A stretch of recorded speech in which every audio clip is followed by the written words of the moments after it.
Warning, you are not watching Siskel and Ebert. You are now entering Wang's world. So time to go back on another video. I'm Strange Wang. Today I have a film review for Furiosa. Subtitle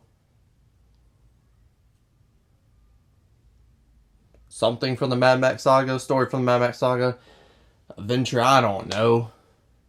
But I do know that thanks button underneath this video. If you do click it, you can donate money to help out the channel. Donate some of that cheese, that cheddar, that mozzarella. Because it does help out a lot. And we do appreciate it. It helps the YouTube channel improve. Pays for the editing. All that good stuff. The equipment, programs we use. All that nonsense that you don't want to hear about. But if you don't want to donate, you can always subscribe. It is free.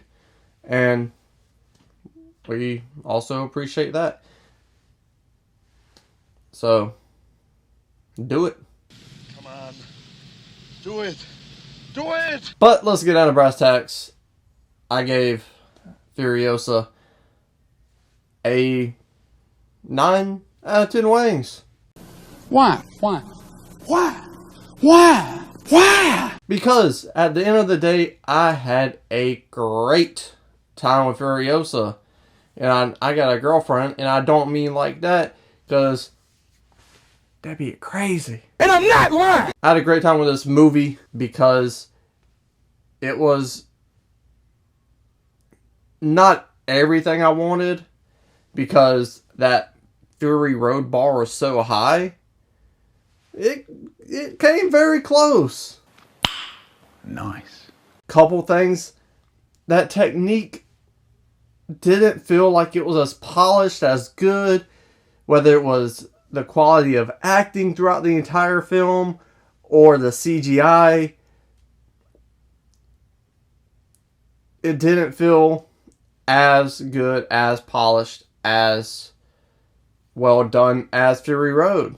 And I feel like I have to compare it to Fury Road because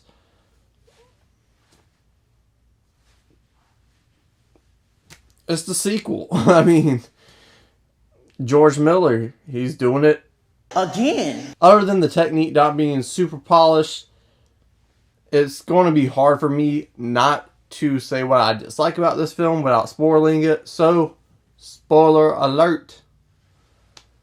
Maybe I missed something. Maybe it was too subtle. But the bullet farm being taken over by Chris Hemsworth's character kind of just came out of nowhere. Maybe I just wasn't paying attention enough, or it was just a slight scene of dialogue. Whatever it was, I was like, oh shit, he rules this now too? News to me. So I think the pacing could have been slowed down a little bit. Things could have been explained a touch more. But other than that, I thought this film was great. Action, high octane, exactly what you want from a Mad Max film. Magnificent, isn't it? It had my heart pumping like Reeboks. You watch a Mad Max car chase action sequence and you're holding your breath until that shit's over. And then when it's over, you remember you have to breathe to live. That's how good they are. That's how intoxicating, and it just pulls you in for that investment. And even if you don't care about these characters, which they do a good job of making you care for the most part, I guess that's another thing I thought they could have done better. But when it comes to these characters,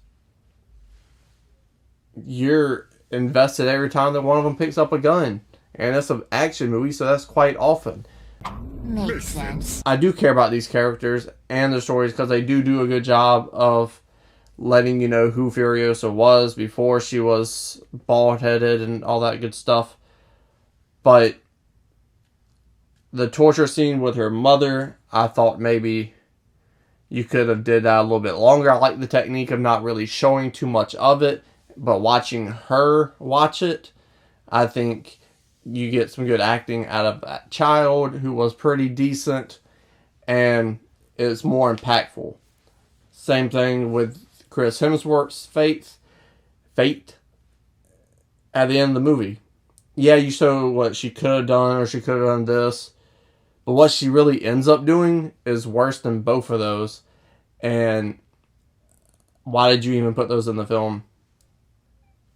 I didn't think that or the voiceover was super necessary, but it's little things in this film that bring it down. And it's not enough to say I don't like it, because the story overall is pretty fucking simple. 3 people run the wasteland pretty much, and they each have their sections. One guy gets a little too greedy. Seen it a billion times. Scarface. Goodfellas. They try to take over. They try to be bigger than they are. Bite off more than they can chew. And guess what happens?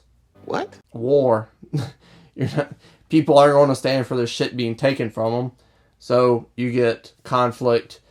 Personal revenge story within that conflict is what this movie brings to the table. And it's a story that is easy, simple, even though what I said about the bullet farm being taken over.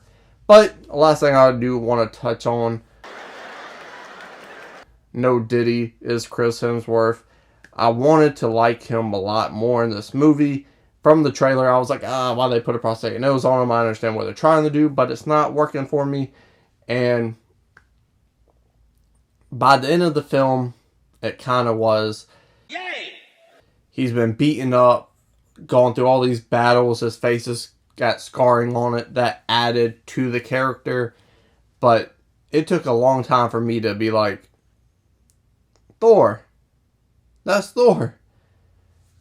It took a long time for that to disappear.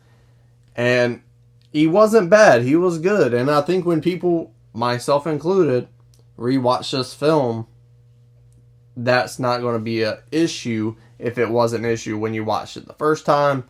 Because you know what you're getting into. You know what Chris Hemsworth is bringing to the table. And I'm glad to see him doing things outside of Thor. It's not very often. That's not some kind of action film. Bad Times at the El Royale. It's the only thing that I can think of that's super out the way of what Thor MCU action stuff he's usually doing. This falls under that category. And future watches, I think it will go away. But I do think you could have cast a better actor. I think a toned down version of Jason Momoa in Fast X would have been perfect for this film. I don't think so. Cast a nobody. Cast somebody else. I don't know. But I think that casting could have been a little bit better. So besides the CGI could have been being a touch better, and it being a little bit more hard R. Not hard R even in the sense, just more shocking with good film technique, that you don't have to show all the gory stuff, but to make you care and invest in Furiosa a little bit more. I think this film would have lived up higher, which is crazy because I gave it a 9 out of 10. It's just that Fury Road bar is so freaking high, and rightfully so. But if you do like hearing me babble about Mad Max films, I will be ranking the villains and ranking the films, movie villains and films. I don't know which I said. If I said films twice, I don't know. It's been a long day.